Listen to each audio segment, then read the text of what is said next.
After the condemned person is brought into the death chamber from death row, there's a slight delay, which the warden asks the defendant if he has anything to say. In some instances, they make a last statement. Some instances, they do not. And then the warden says, "Have a seat, please."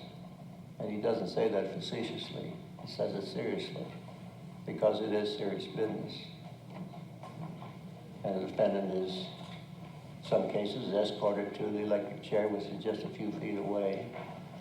In some instances, the person walks to the chair and sits down on his own power. He's strapped in the chair. The electrodes are affixed.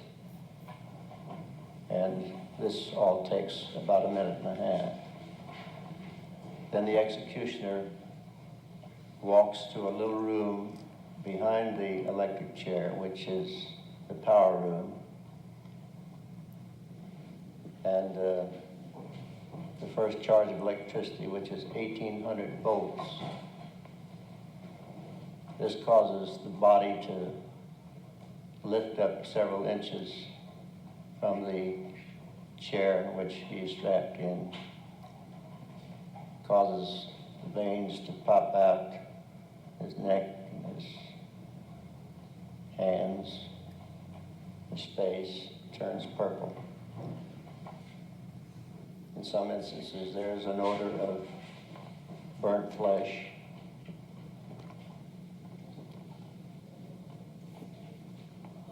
Occasionally, there is bleeding from the nose.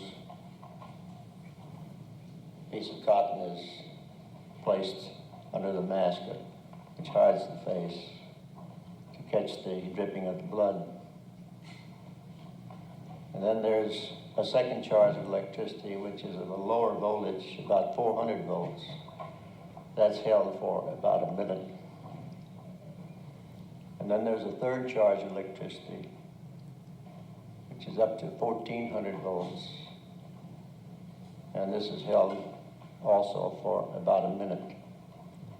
And all this takes around 4 or 5 minutes. And the total time of the time the defendant walks into the death chamber until he's pronounced officially dead is around 6 minutes.